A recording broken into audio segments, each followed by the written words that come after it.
Freakonomics Radio is sponsored by Hotels.com. Hotels.com gives you access to hundreds of thousands of hotels worldwide. And when you join for free, you can save up to 20% instantly with member prices. Plus, every stay earns rewards. So when you book one trip, you're already lowering the cost of the next one. Hotels.com is simple, rewarding, and designed to help you get more out of every stay. Sign up for free and book today. Hotels.com. It's all in the name. Freakonomics Radio is sponsored by Amica. You know what they say, if you want to go fast, go alone. If you want to go far, go together. So go with Amica and get coverage from a mutual insurer that's built for their customers, one that looks after what's important to you together. Auto, home, life, and more, coverage that fits your unique needs. Amica helps you protect what matters most. Visit amica.com and get a quote today.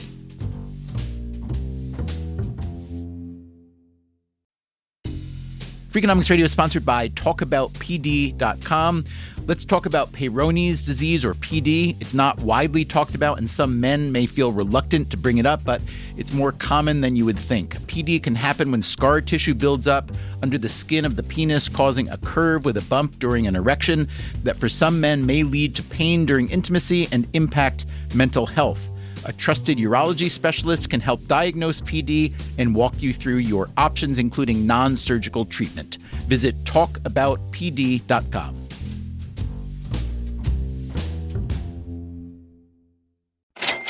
This is Freakonomics Radio. I'm Stephen Dubner. Let me ask you a question.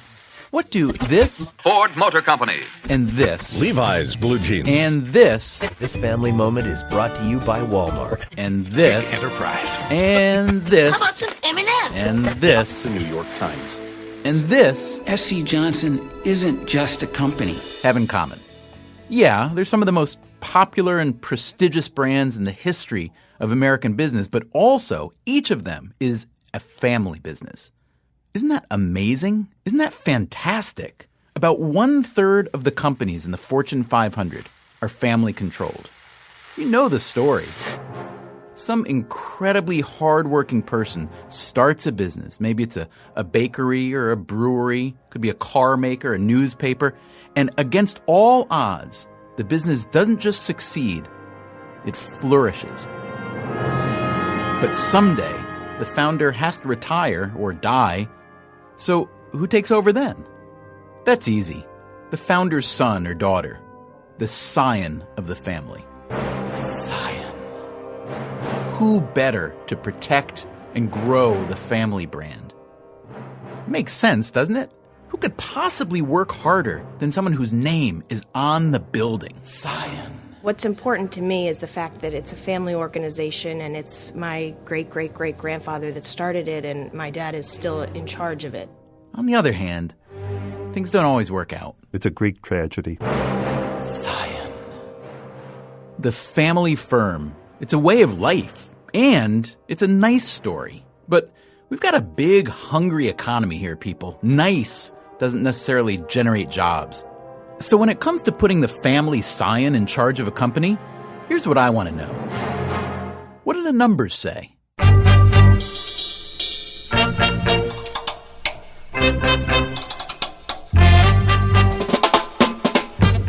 From WNYC and APM American Public Media, this is Freakonomics Radio. Today, welcome to the Church of Scionology. Grab a pew. Here's your host, Stephen Dubner.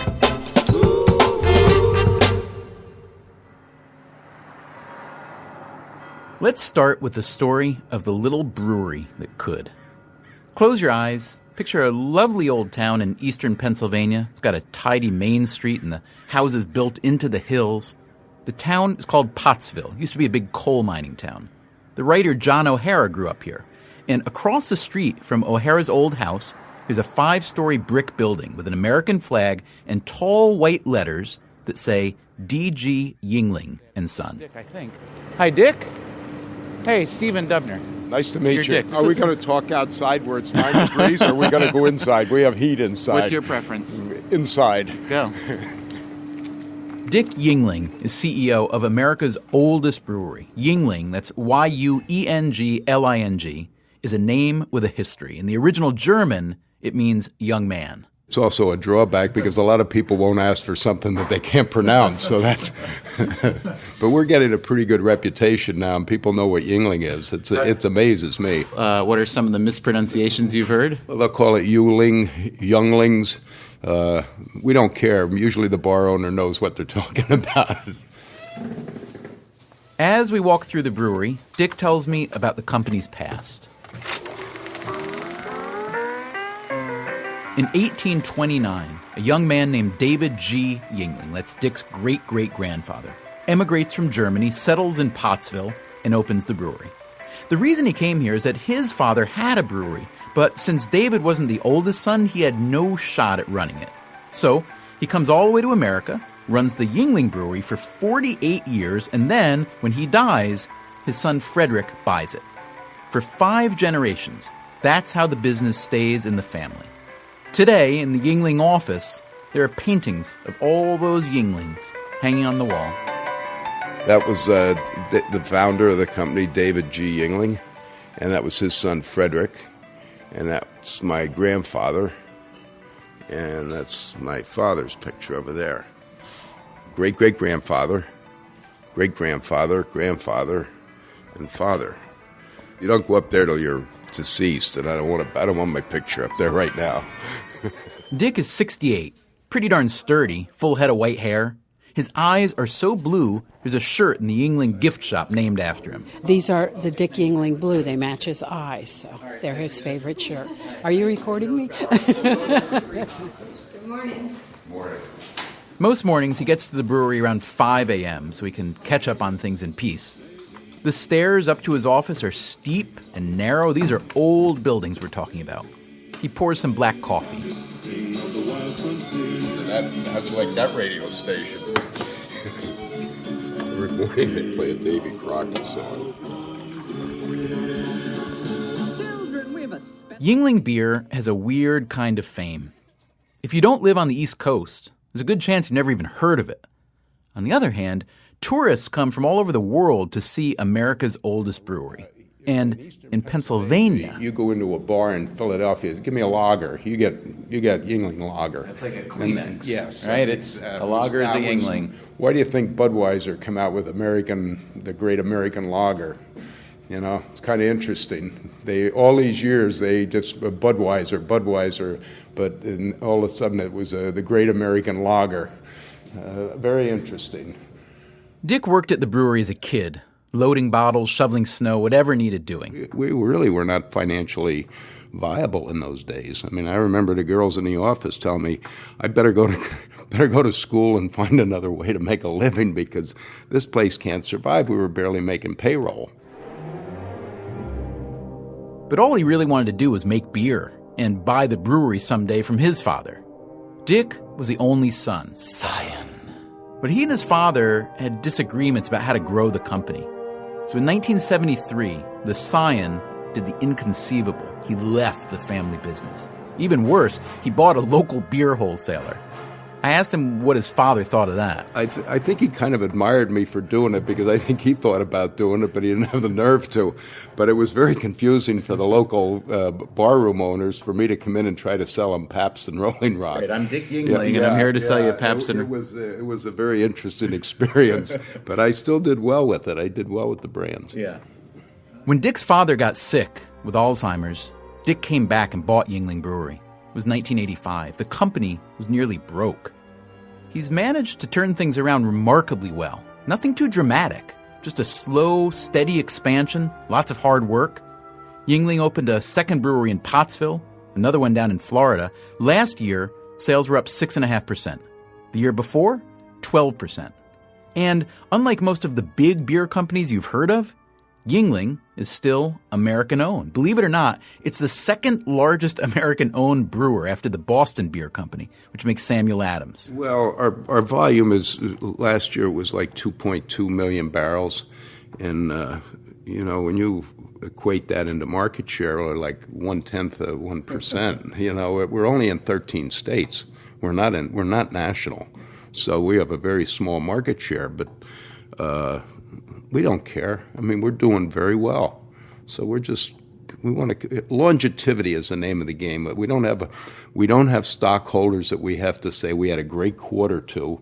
All we have to do is continue to grow. So you just identified kind of the meat of the argument about a family business versus even a smaller publicly owned business, which is you're not responsible to your shareholders, you're responsible to your employees and your customers and the company itself and so on.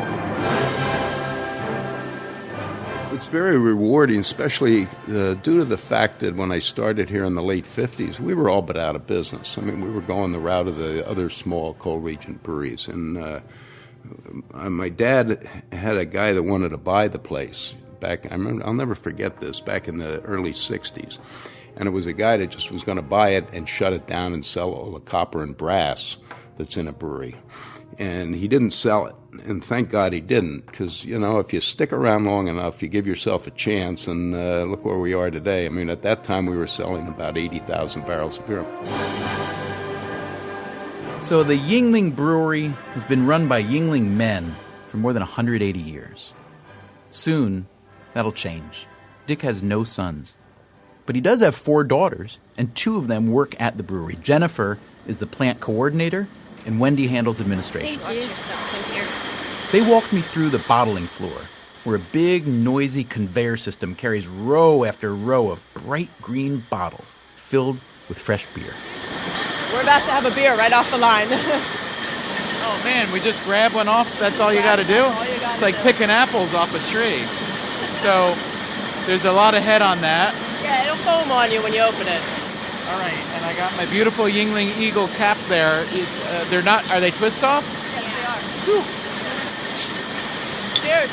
Cheers. Not only can you pick a fresh beer off the belt, but the Yuengling break room is a bar with all the company's beers on tap. We sat in a booth and talked.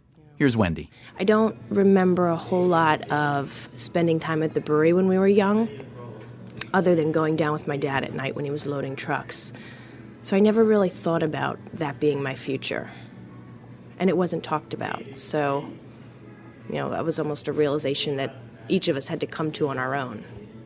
So talk to me a little bit about the succession plan, if there is one, or what's going to happen, how much you know about what is going to happen, and whether you want to know more, whether there's... Did you meet my dad earlier?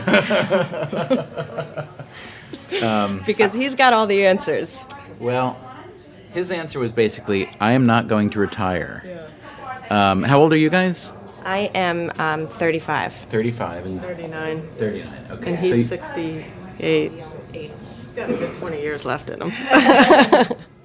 Plainly, he loves doing it. Plainly, he's really good at it. He has no desire to retire like a lot of people do have. But does he do anything to kind of specifically groom you for that eventuality? Or is it more just like, come to work and we'll figure it out? That's been his approach, which has always been concerning to me because I'm a planner.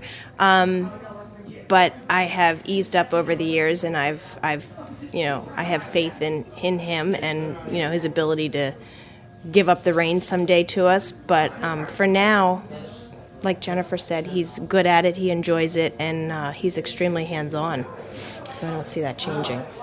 So there's no succession plan in place. The consultants who work with family firms, they'll tell you that that's A, not uncommon, and B, a terrible idea. Uncertainty is bad for business, any kind of business. But the Yuenglings, they seem pretty mellow about it.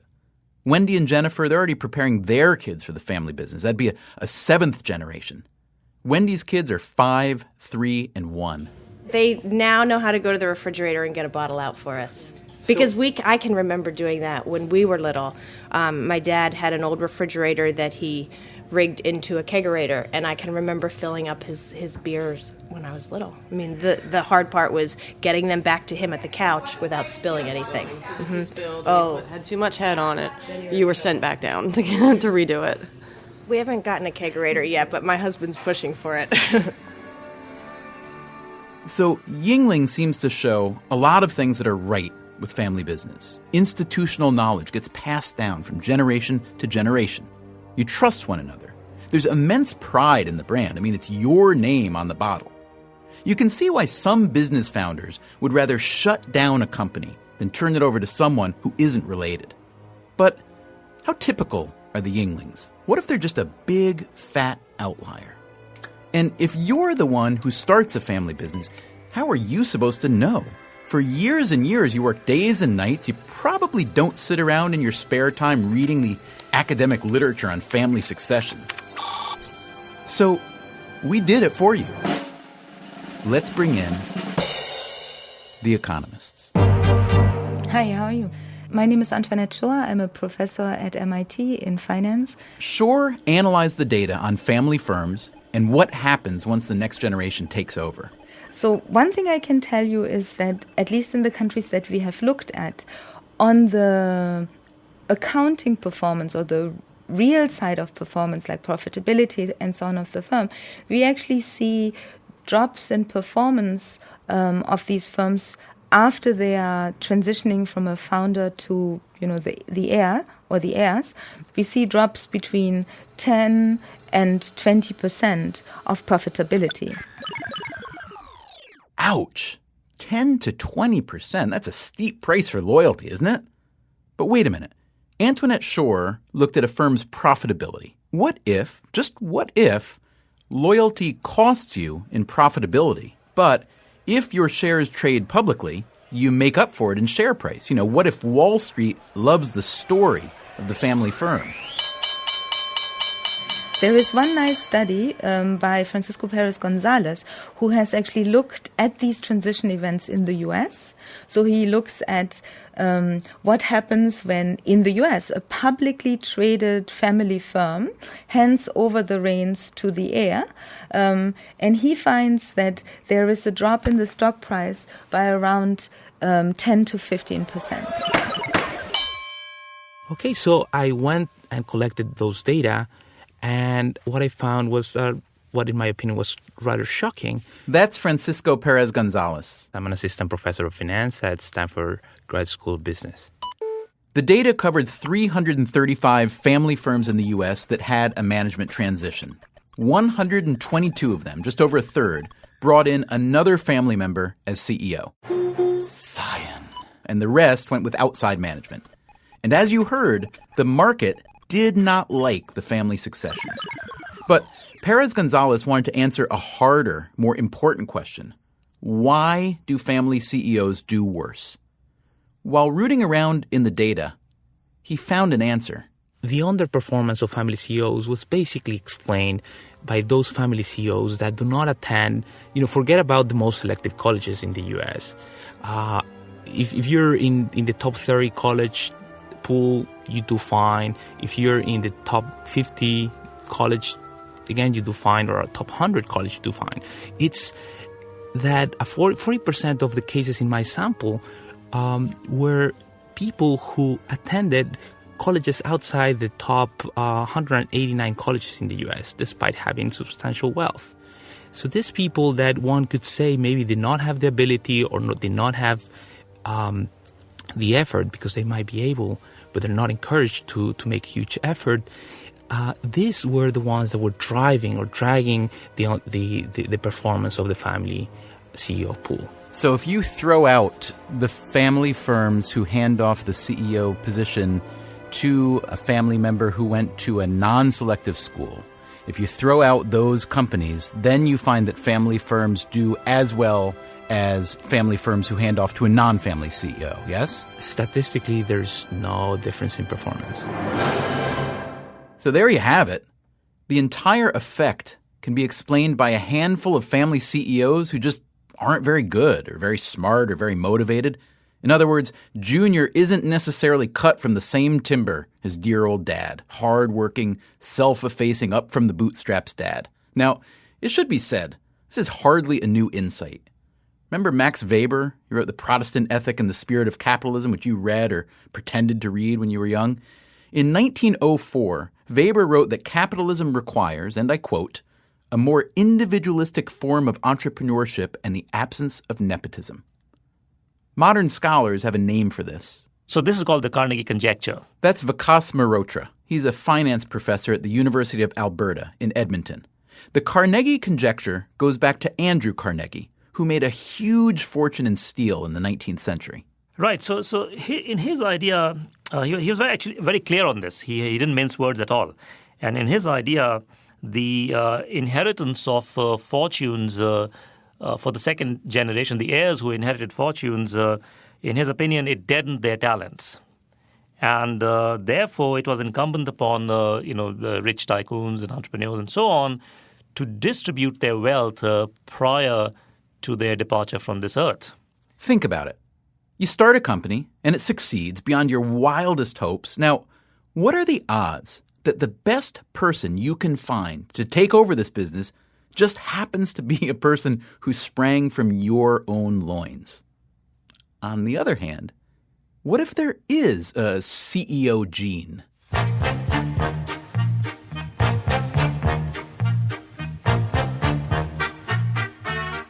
Coming up, the heritability of leadership and the fall of an American dynasty.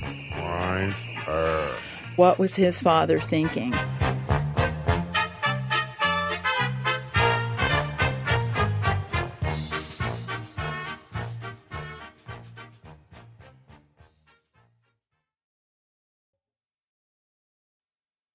Freakonomics Radio is sponsored by Figure. Did you know that 40% of homeowners own their home outright?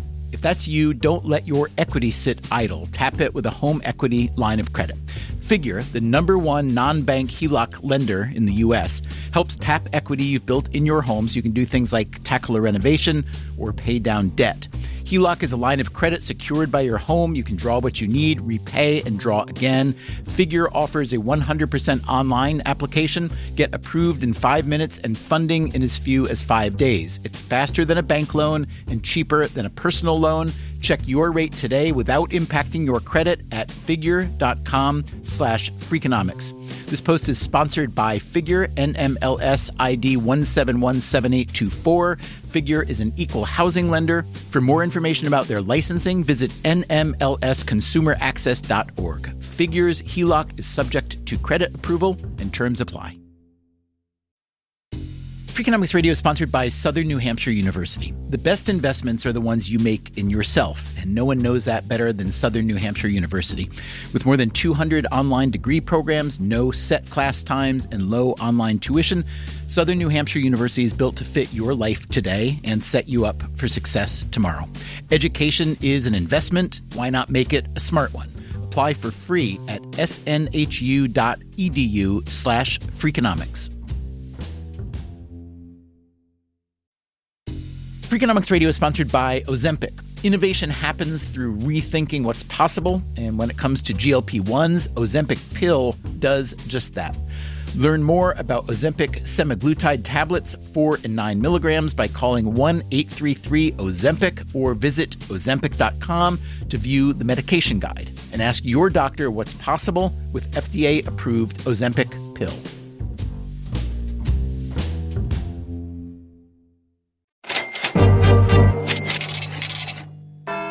From WNYC and APM, American Public Media, this is Freakonomics Radio. Here's your host, Stephen Dubner. Today, we're visiting the Church of Scionology. Scion. We worship the idea of handing off a family business to the next generation, but is this heresy to economists? You can pick anyone to run your company, so why, instead of tapping that big talent pool, do you want to draw from your tiny little gene pool instead? The economists who study family firms say that you destroy value when you hand off the business to your blood relative. Most people agree that Warren Buffett is a pretty good businessman, like $50 billion worth of pretty good. Buffett is not a big fan of inheritance. Thinks when you give all your money to the next generation, you create a lazy, over-entitled aristocracy. As he once put it, it's like, quote, choosing the 2020 Olympic team by picking the eldest sons of the gold medal winners in the 2000 Olympics. I know that's the analogy that I guess Buffett made, is with athletic ability. That's Matt McGew.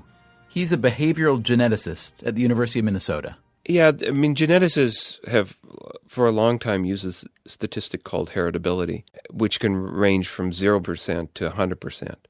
And what heritability seeks to estimate is the percentage of individual differences in a trait that can be attributed to inherited genetic factors.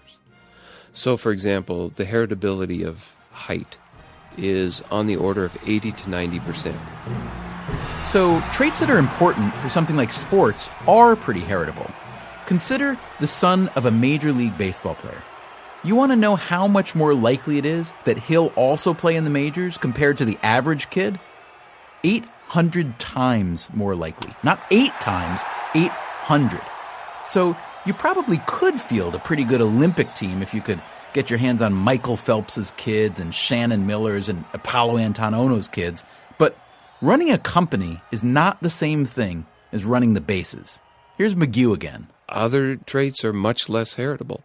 Most behavioral traits would be a lot less heritable than height. So personality characteristics, maybe the heritability estimate would be on the order of 40 to 50%. IQ might be higher, maybe 50, 60, or even, some would argue, 70%. Do you know the story of the Vanderbilts? Grand Central Station.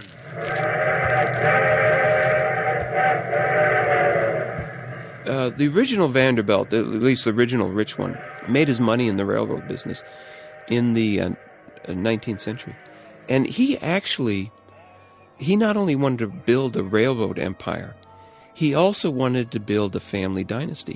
That was his goal, so that when he passed, he wanted his family name to remain very famous. And he decided he ended up being the richest man in the world at the time. But what he decided to do is he gave 95% of his wealth to one of his sons. Scion. Now, the son actually did pretty well, that first son. But after that, the wealth started to really digress. To where today, if you think about it, how many leaders of industry do you know named Vanderbilt? You don't know any. Even though that was his goal 150 years ago, to establish his family dynasty, you don't know of any famous Vanderbilts in the railroad business or anything.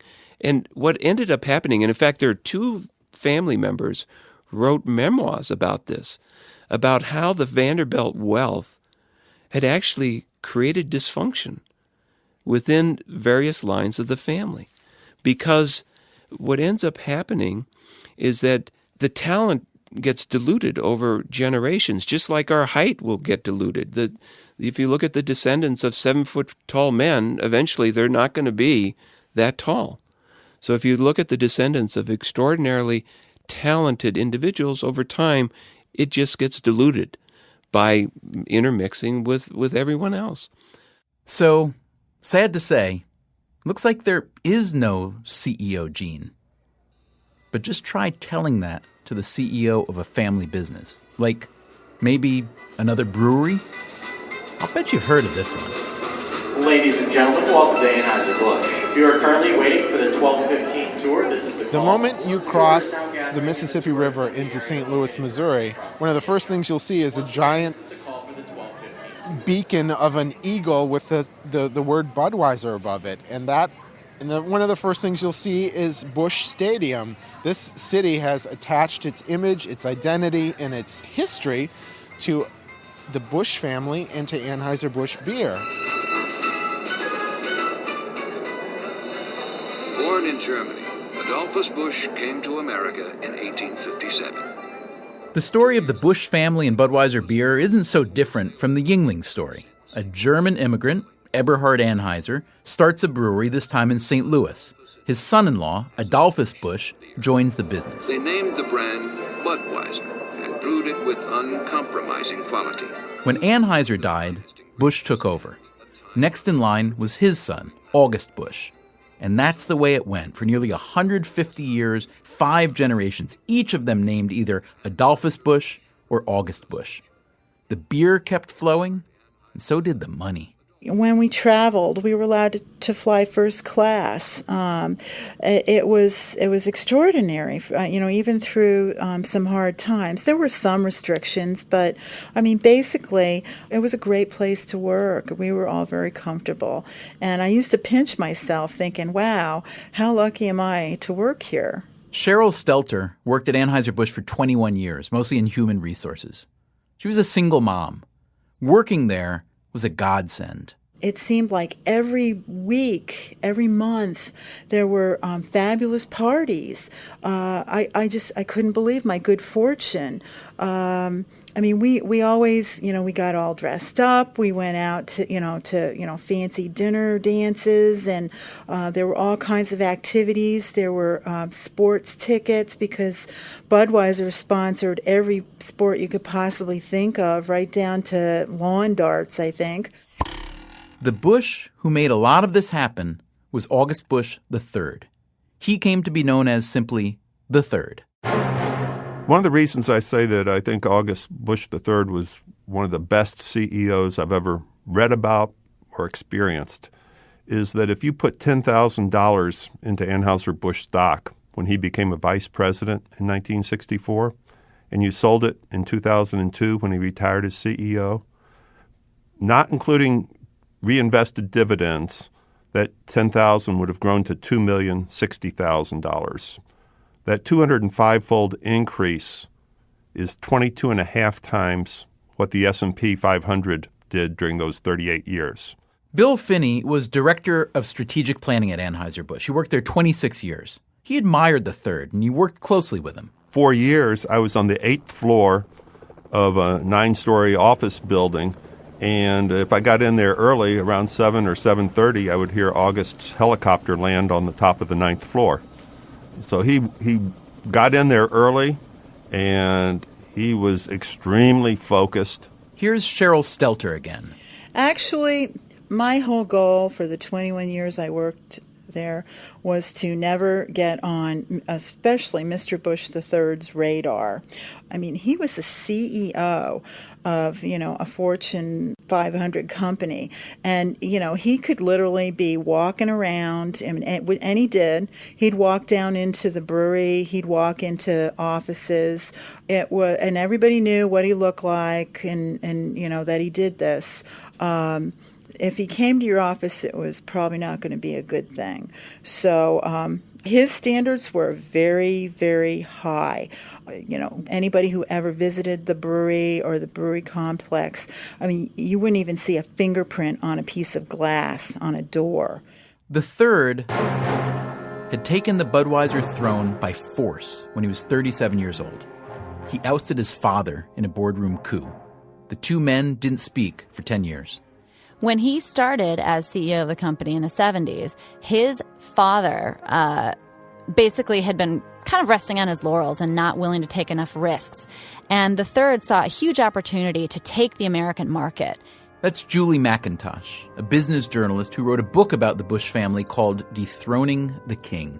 And he ousted his dad in a coup and took over with a bunch of his minions, MBAs from a variety of the best business schools in the country, and charged ahead in America. He was really intent on having Anheuser-Busch be the biggest and best American brewer. So by 2001, they had 52% of the U.S. market share, which is astounding. And what was the biggest rival?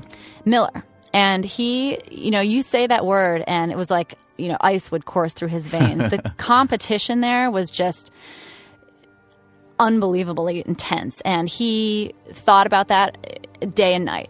The Third was incredibly calculating and powerful and scary. He knew the ins and outs of that business. People made presentations to him, and he would correct them if they were off by 1/10 of a decimal point. From a personal standpoint, he was equally cold and didn't have many close friends. In 1964, the Third had a son, the Fourth. When the Fourth turned 5, the Third got a divorce from the Fourth's mother. As the scion grew up, he sometimes hung out at his dad's office, but no one would mistake him for his dad. His son, on the other hand, was and still is a notorious partier and playboy. And while the father had a bit of a playboy reputation when he was younger, he stuck that on the shelf one day and pulled a severe about-face, dedicated himself completely to the business, and never looked back. The Fourth was never able to do that, whether it's a lack of willpower or a lack of desire. He wasn't at work as often as he should have been. He was difficult to reach. And he had struggled and still does struggle with a variety of issues, including depression. Doesn't sound like optimal CEO material. No, but the counterpoint to that is that he was the kind of guy you want to sit down and have a beer with. He was much easier to get along with than his dad, much more of a human being in a lot of ways. But the fourth had a nose for trouble. During college, he wrecked his Corvette, killing his female passenger, and then he fled the scene. Charges were ultimately dropped. A few years later, he was arrested after a police chase. The cops were in an unmarked car, and the fourth said he thought he was being kidnapped. And then just last winter, the fourth's 27-year-old girlfriend, Adrienne Martin, was found dead in his bed with large amounts of cocaine and oxycodone in her system. The police also found a loaded shotgun behind the bathroom door and a loaded Glock hanging from the toilet paper dispenser, but no charges were filed. All that said, August Busch IV was able to rise through the ranks at Anheuser-Busch. He spent a lot of years on the brewing side, and he turned out to be unbelievably good at marketing. You remember the Budweiser frogs? Budweiser. It was August Busch IV who greenlighted the frogs. And this one, too. Even his father had to admit that the fourth was doing a good job. But, the third was incredibly stingy in giving out compliments to anyone, and in particular to his son. His son actually walked around with a briefcase that held the 4 or 5 handwritten notes his dad had given him throughout the course of his career that said things like, "Good job, son." And he carried them at all times? Yes, and there were very few of them. It wasn't tough to carry them. In 2002, the third finally stepped aside as CEO and, as chairman of the board, replaced himself with an executive named Patrick Stokes. Apparently, the fourth wasn't quite ready for the big chair. But Stokes turned out to be just a temp. In 2006, August Busch IV was appointed CEO of Anheuser-Busch. I asked Bill Finney, the third's longtime lieutenant, what chance the fourth would have had if he weren't the scion of the family. No. I don't think August would have become the CEO of the company, but the fact that from day one, from the hour that August was born and his father puts 5 drops of Budweiser in his mouth when he's 1 hour old, he was indoctrinated into the core values and the culture of Anheuser-Busch. Wait a minute. What did he say? That's right. The generations of Busch men who would be potential heirs of the company are given 5 little drops of Budweiser beer from a little eyelet dropper into their mouths before they have anything else. So their first drink upon being born is beer, not milk. Julie McIntosh says that some of the company's bankers at Goldman Sachs had their own nicknames for the third and the fourth. Crazy and lazy. Lazy for the fourth, who, after he became CEO, started showing up less and less at the office, became more and more demoralized, perhaps by the fact that his dad was making it very difficult for him to be CEO. Now, by this time, Anheuser-Busch was hardly a typical family firm. It had been a publicly traded company since the 1970s, and the current market value was about $37 billion. But even with a Busch still in the corner office, the entire family owned only about 4% of the company's stock. You want to know who owned 5%? Warren Buffett's company, Berkshire Hathaway. Some deal news for you this morning. America's largest beer maker is slipping into European hands after all. Anheuser-Busch. July 13th, 2008 was a day that will go down in infamy for St. Louis. There was a worldwide financial meltdown just getting underway, so the news kind of got buried. But on that day, Anheuser-Busch was bought out. It was a $52 billion takeover by a company called InBev, a brewer with roots in Belgium and Brazil. August Busch III and August Busch IV, they made out all right, $427 million and $91 million respectively, but the sale didn't go over so well in St. Louis. I mean, my grandpa was in World War II, and he drank Bud Heavy all the time. And Busch, which is another product, and I think it does, everything that they do is red, white, and blue, down to their packaging. I mean, it kind of represents America. Oh, yeah. I heard somebody talking yesterday that I always get the different Bushes confused, but the main guy who started it, is that Adolf or Adolphus? There's a blue light coming out of his crypt right now because he's spinning so fast that he could generate electricity. And I'm not proud of this, but I perpetrated a bit of I basically had some fun at a friend of mine's expense. She's very trusting, and I told her that InBev was going to euthanize the Budweiser Clydesdales and replace them with Belgian workhorses because InBev is based in Belgium. And the look of horror on this woman's face was heartbreaking. I immediately regretted it because she completely believed me. She said, "No. Why would they do that?" And I couldn't help myself. I was like, well, but, InBev has this reputation for being a ruthless corporate cost cutter. Anheuser-Busch, their iconic logo was the Budweiser Clydesdales, and I told her that they were going to euthanize the Clydesdales, and she believed me. She believed me completely, and it broke her heart. And it's crazy when you think about it, because why would anyone destroy, valuable horses? You could sell them for a lot of money. But it's something about it, and it taps into the sort of paranoia people have about Budweiser, that she really believed me that this evil multinational corporation was going to kill the Budweiser Clydesdales because of the symbol they represented for St. Louis as this, now we own you. We're going to replace your horses with our horses. And it just chilled her, and it was funny, but I still kind of feel bad about it. Most people who knew the company well say the handoff from August Busch III to the fourth never should have happened. Absolutely not. That was the dumbest move. Here's Cheryl Stelter again, the HR employee. That will be the the $52 billion question in my mind as long as I live. What was his father thinking? And writer Julie McIntosh. They absolutely let their personal issues get in the way of running the company very well. Because of these arguments and the fact that the board of directors had to spend time refereeing these arguments, there was less time to spend on the actual matter at hand, which was that Anheuser-Busch was being subsumed by much larger global brewers who had figured out that beer was becoming a global industry. For Bill Finney, the story was too familiar. It's a Greek tragedy.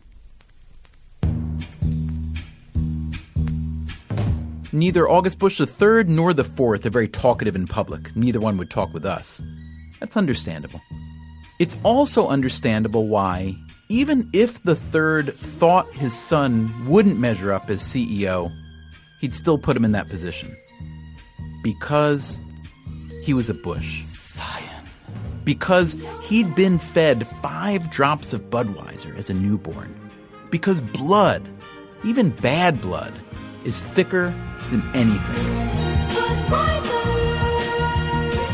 Coming up, there are ways to handle the family business dilemma, creative ways. In the U.S., I grew up him saying, do what you love. That's the thing. There's nothing more important than that. And especially in Japan. Japan has one of the highest adoption rates in the world, second perhaps only to the U.S.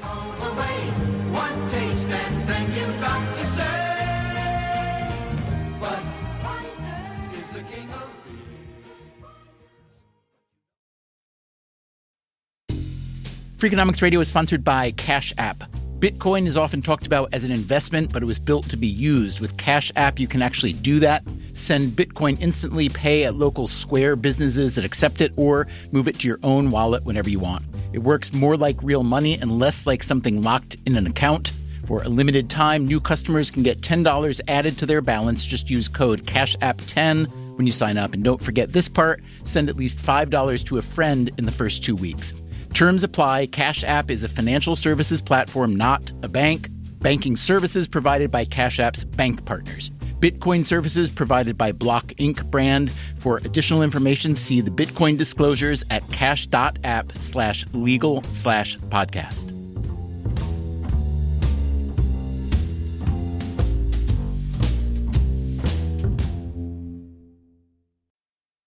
Freakonomics Radio is sponsored by Square. Whether you're selling lattes, cutting hair, detailing cars, or running a design studio, Square helps you run your business without running yourself into the ground. Square works for one-location shops, mobile service businesses, and multi-location franchises. Take payments at a kiosk, counter, website, or with your phone, all synced in real time. With Square, you can track sales, manage inventory, and access reports. Plus, Square supports every major payment method, including tap to pay, and offers instant access to your earnings through Square Checking. And built-in tools like loyalty and marketing help you connect with customers and reward them for showing up again. With Square, you get all the tools to run your business with none of the contracts or complexity. And why wait? Right now, you can get up to $200 off Square hardware at square.com/go/freakonomics. That's SQUARE.com/GO/freakonomics. Run your business smarter with Square. Get started today. Freakonomics Radio is sponsored by Range Rover Sport, a vehicle that blends power, poise, and performance. With a distinctly British design, the Range Rover Sport is built to take on roads anywhere. Free from unnecessary details, its raw power and agility shine. Combining a dynamic sporting personality with elegance and agility, it delivers an instinctive drive. Its assertive stance hints at an equally refined driving performance. Defining true modern luxury, the Range Rover Sport features the latest innovations in comfort and convenience. The cabin air purification system, alongside the active noise cancellation, creates a new level of quality, comfort, and control. Terrain Response 2 offers 7 terrain modes to choose from, fine-tuning the vehicle for any challenging roads ahead. A force inside and out, the Range Rover Sport is available with a choice of powerful engines, including a plug-in hybrid with an estimated range of 53 miles. Build your Range Rover Sport at rangerover.com/US/sport. Enterprise. Ford Motor Company. From WNYC and APM, American Public Media, this is Freakonomics Radio. Here's your host, Stephen Dubner. So if you would, I'd like to begin by your telling me in your voice, however you want to say it, your name, who you are, what you do. Peter Buffett, composer, author, philanthropist. And I do those in that order, actually. Maybe switched around a little. Depending on day of the week? Yeah, I think so. Okay, very good. You may not know Peter Buffett or his music, but you know his dad. Name's Warren, chairman and CEO of Berkshire Hathaway, and the third richest man in the world. But he's also famously down to earth. He lives in the same house he bought in 1958 for $31,500 in Omaha, Nebraska. That's where Peter Buffett grew up. It was a very ordinary upbringing. Peter's 53 years old. His whole life, when people found out whose kid he is, they were shocked. They'd say, "But you're so normal." Well, I think the assumptions are based on, of course, celebrity culture, what we've seen just grow and grow. It's always been there, of course, since Cleopatra probably, but celebrity culture and the Paris Hiltons of the world. So there was the you're not an obnoxious rich kid that thinks they're entitled to everything. And then there's I walked to public school. I had the same English teacher my mother had, all these kind of really fundamental Midwestern things. Talk to me for a minute about your degree of interest in Berkshire growing up. Well, growing up, we really didn't know what my dad did. It was quite mysterious. He read a lot, which he still does. And I will say that you walk into the house today, you see the same thing that I saw in 1965. I mean, he's just this, what I saw was a consistent human being in spades. It was incredible. But we didn't know what he did. In fact, somebody when my sister filled out a form, I think in 4th or 5th grade, about what our parents did, she put security analysis, and it was assumed that what he did is checked alarm systems. So, to a kid, it's like, what do all the numbers on the page mean, and what exactly is, the New York Stock Exchange and buying and selling and all that. So we really didn't know. Now, at some point, you figured it out. I'm guessing that may have been gradual. Tell me about that. It was very gradual. People will ask me, what was it like growing up in this household? When did you realize that your father had amassed all this wealth? And my answer is, I was probably about 25. The truth is, it just wasn't around. I mean, I can't say enough for actions speaking louder than words. At some point, did you get interested in Berkshire Hathaway itself and the business, and did you put a toe into it? Were you an intern? Tell me about that. Well, I'm the last of 3 children. So my sister didn't go into the business. My brother didn't, although he is sort of looked at as taking over the chairmanship at some point. But he didn't go into the business. So I was the last great hope, I think, for my dad. And I went off to college because I got in, frankly. I went to Stanford, and I went because I got in. And I didn't know what I was going to be when I supposedly grew up. So I took everything that ended in 101 or ology. I mean, I was just, what a great learning institution. I'm going to take it all. And at some point, about a year in, I thought, well, it's dumb not to at least explore this a little bit. And my dad was very accommodating, certainly. He sent me some information about the business and a bunch of old annual reports and things. And it just wasn't there for me. It didn't speak to you. No. And I knew it, and he knew it, and he wasn't pushing it at all. I mean, I grew up him saying, do what you love. That's the thing. There's nothing more important than that. And we both knew that this wasn't something that I was passionate about. So sounds kind of wonderful. Oh, it's tremendous. Yeah, very lucky. What would you say to other fathers or mothers who founded companies about whether they should involve their sons or daughters in running the business after the founders stepped aside? What do you say to them? Well, my dad talks about the ovarian lottery, this idea that you're born into these circumstances that you can't, at least as far as I'm concerned, you can't control when you're on the other side of being born. And so I think there's a version of that holds true in this. The odds of having a son or daughter that are as passionate and excited and driven as the founder of a business was, or even the person that took it over, whatever that might be, whatever passion and drive was there in that person, the odds of that being in the next generation, I think, are incredibly small. I think that if the child is truly passionate about it and, lives and breathes the same thing, absolutely. But again, what are the odds? Despite the odds, the Church of Scionology flourishes. It is such standard practice to hand off a business to the next of kin that we almost assume that's how business in America is supposed to be done, even though, as the economists tell us, it's generally bad for business. But you want to know something interesting? Americans are not the most devout practitioners of Scionology. In fact, compared to the rest of the world, we're heretics. So the family effect and family control is the strongest by far in emerging markets like in Asia and in South America, where we find that even the largest public firms are, to a very large extent, family firms. That's Antoinette Shore. She's the economist who found that family firms perform worse once the next generation takes over. According to Shore and other scholars, the U.S. has one of the lowest rates of family ownership in the world, whereas in many parts of the world, Scionology practically is a religion. But why? Especially if, as the data show, the Scions don't do so well. So there is some theories out there by some famous professors. Vikas Mehrotra is the University of Alberta professor who told us about the Carnegie conjecture. In the developed world, you have good contracting environments. You have good system of law enforcement and so on. So in the developed world, you can hire professional managers and expect a certain sticking to the contract law and so on. It's rather more difficult to have the same kind of adherence to the rule of law and in emerging economies. So in emerging economies, family firms sort of provide a second-best solution to this poorly developed institutional problem.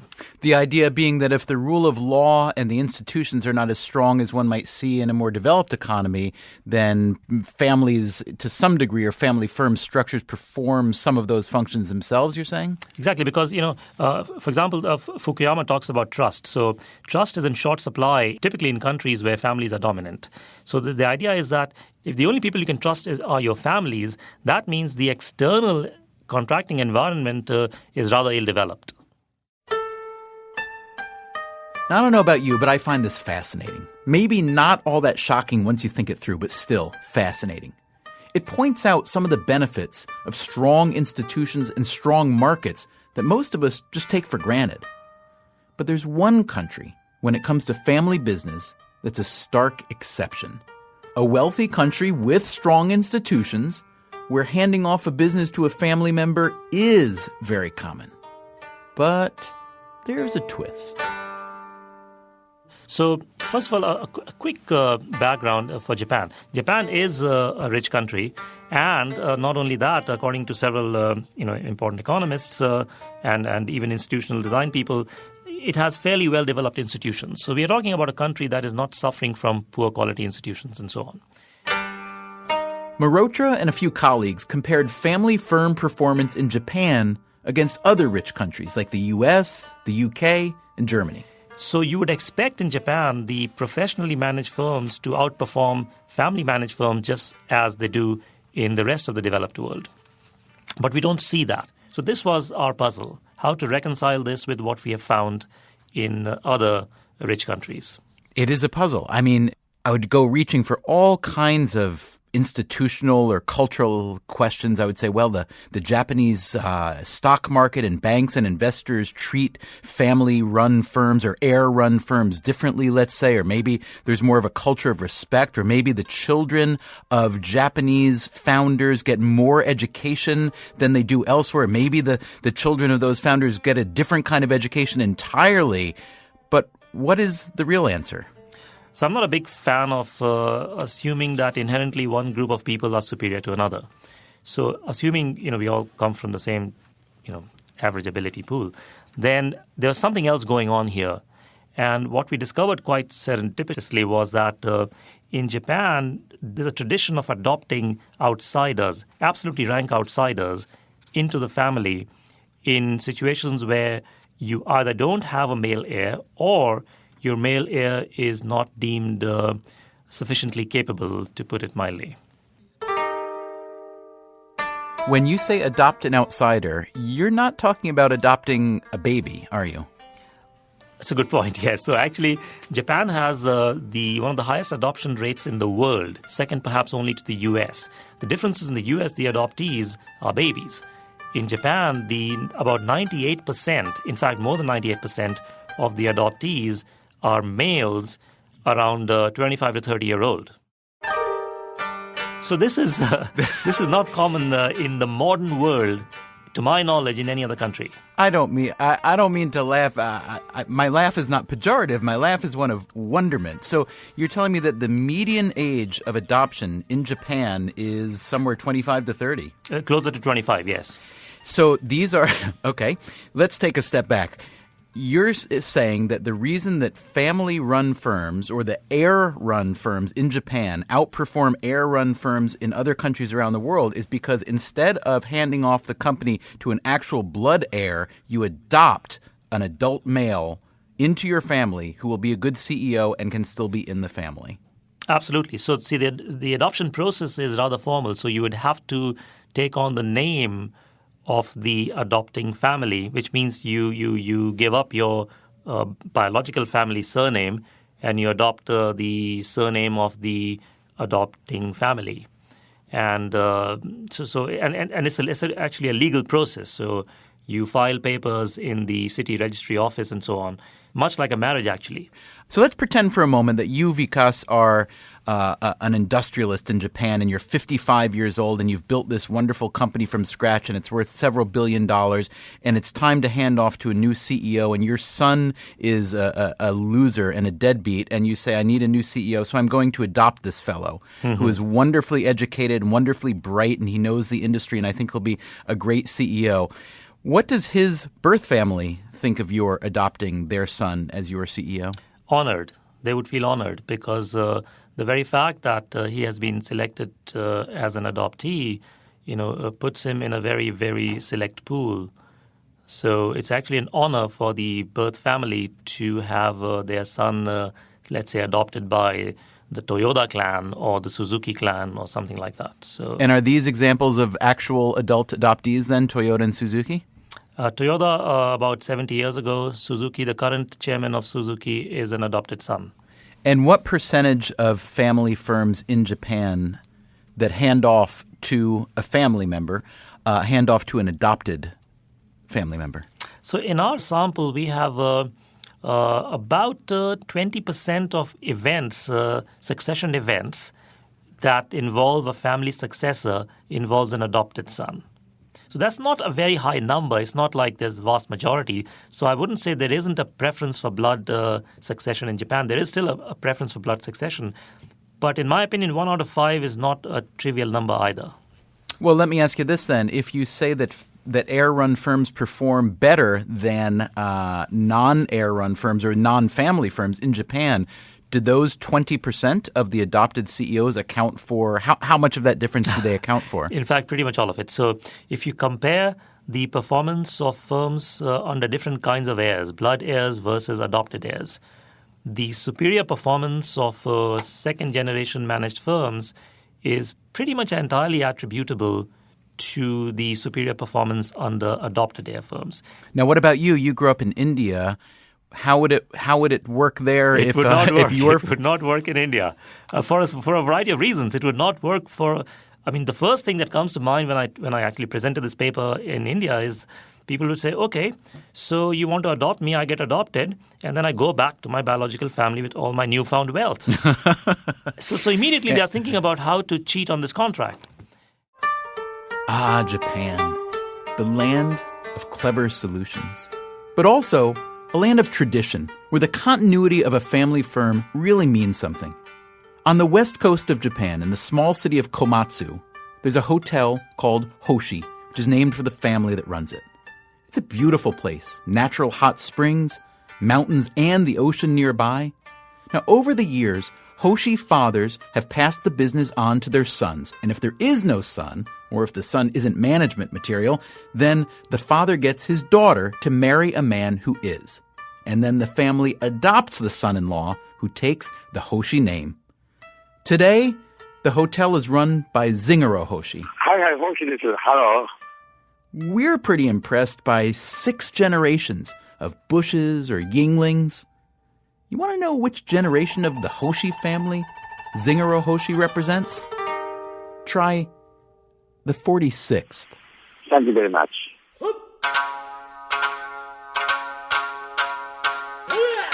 Freakonomics Radio is produced by WNYC, APM, American Public Media, and Dubner Productions. Our show was produced by Susie Lechtenberg with help from Chris Neary, Diana Wynn, Ellen Horn, and Peter Clowney.